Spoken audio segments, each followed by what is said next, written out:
Bonjour et bienvenue sur Écolo Bio Nature. Alors aujourd'hui on va parler un peu des travaux au jardin au mois d'avril.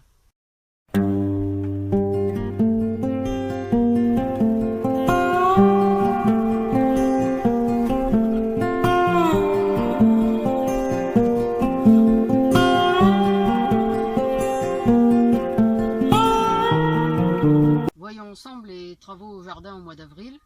Alors il commence à faire un peu meilleur, mais les nuits sont encore froides.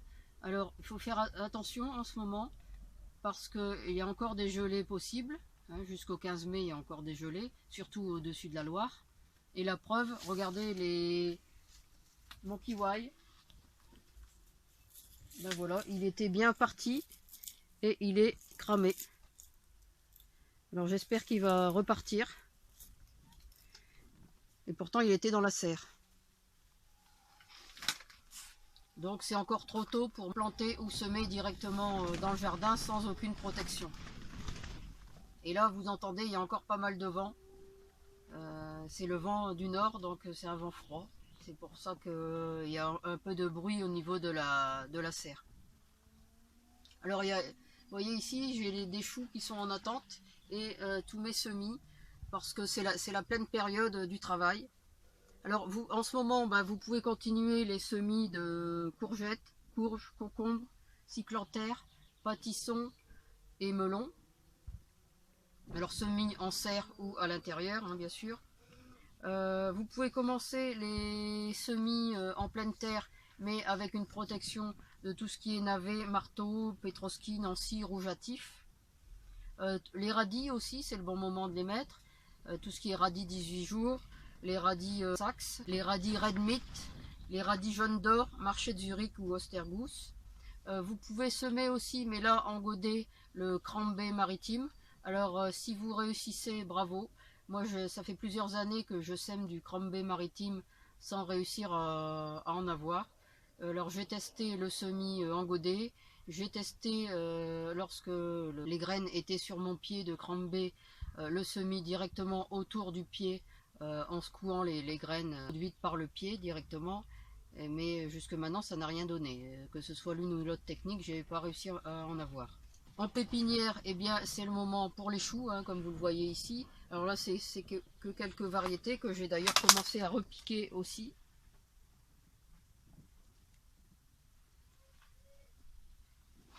Alors en pépinière, donc les choux brocoliagés, Natalino, Goodman, Early Green, Ninostar, les choux rouges, les choux All Season, de Savoie, frisés, paumés, Vorlotte, Château Renard, de Milan, Cavalier rouge, Palmier noir de Toscane, beurré de Jalais et tous les kales.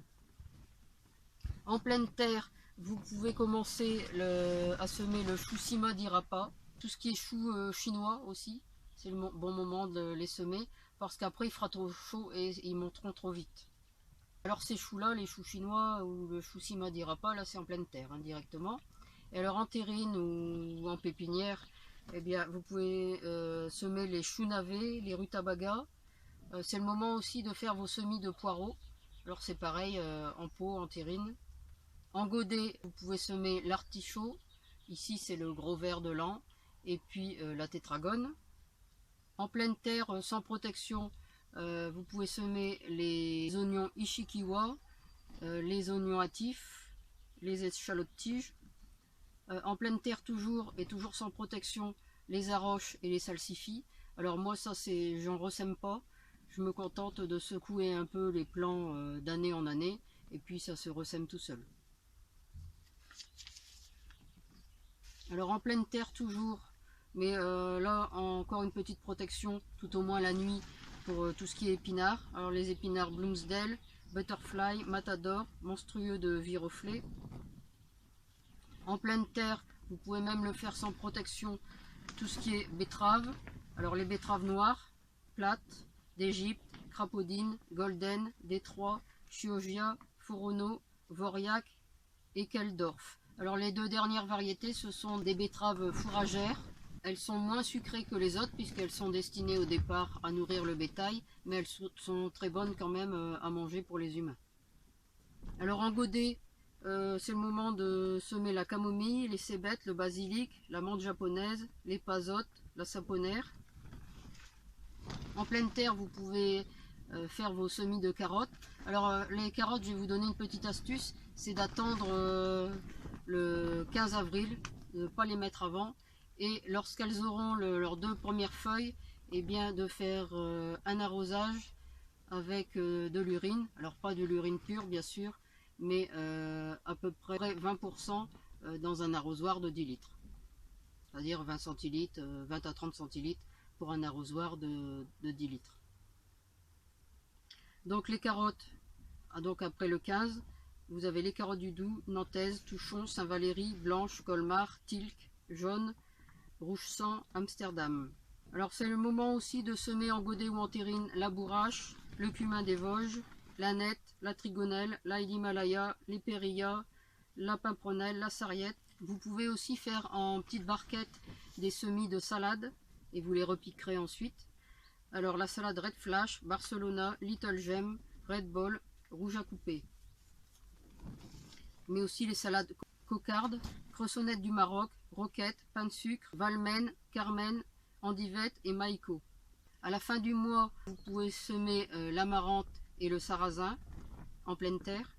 En pleine terre également le persil et le cerfeuil, plutôt aussi vers la fin du mois. Vous pouvez commencer à rempoter vos pieds de tomates, aubergines, poivrons, piments que vous aviez commencé dans les mois précédents. Mais il faut toujours les conserver à bonne température et faire attention si vous les mettez en serre qu'elles ne gèlent pas. Vous pouvez bouturer les figuiers puisque c'est encore le moment de les tailler. Là, c'est vraiment les derniers jours pour les tailler, mais vous pourrez profiter pour en faire des boutures.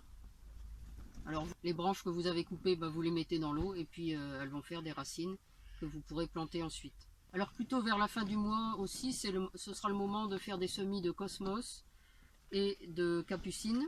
Vous pouvez commencer le semis de maïs en godet, surtout si vous faites des mille-pas, parce que pour la mille-pas, alors je vous rappelle, la mille-pas c'est l'association de maïs, haricots grimpants et courges. Le maïs va servir de tuteur aux haricots. Le haricot contient dans ses racines des petits nodules dans lesquels il y a des bactéries qui vont fixer l'azote, ce qui servira aux courges et au maïs. Et les courges vont tapisser le sol et vont servir de paillage et vont garder l'humidité pour le maïs et les haricots. Et donc pour pouvoir faire cette mille-pas, il faut déjà que vos pieds de maïs fassent 40 à 50 cm afin de pouvoir faire grimper ensuite les haricots dessus, parce que sinon les haricots étoufferaient le maïs. Donc pour ça il faut les préparer d'avance et donc c'est le moment de les semer en godet. Alors vous pouvez aussi semer le quinoa en godet en ce moment. C'est le moment aussi de planter les griffes d'asperges. Alors pour elles, vous n'aurez une récolte que dans 3 ans. Dès l'apparition des premières fleurs de lilas, vous pourrez planter vos pommes de terre. Et vers la fin du mois, vous pouvez repiquer les choux, les choux-fleurs, les brocolis, les choux raves que vous aurez semés en mars. Et puis vous pourrez également semer les prairies fleuries. Alors voilà, c'est à peu près tout pour ce mois-ci. Bon courage, bon confinement, profitez du confinement pour jardiner et pour aussi également lire mes livres qui ne sont plus disponibles en version papier, hein, c'est normal, Amazon privilégie les envois de produits de première nécessité, mais ils sont encore disponibles en version numérique, donc profitez-en. Et puis vous pouvez retrouver aussi de nombreux conseils et astuces sur le blog www.écolo-bio-nature.com et sur cette chaîne YouTube. Je vous conseille d'ailleurs de vous y abonner si ce n'est pas encore fait et de mettre un pouce j'aime, et vous trouverez aussi de très nombreuses vidéos sur cette chaîne. Voilà, à bientôt!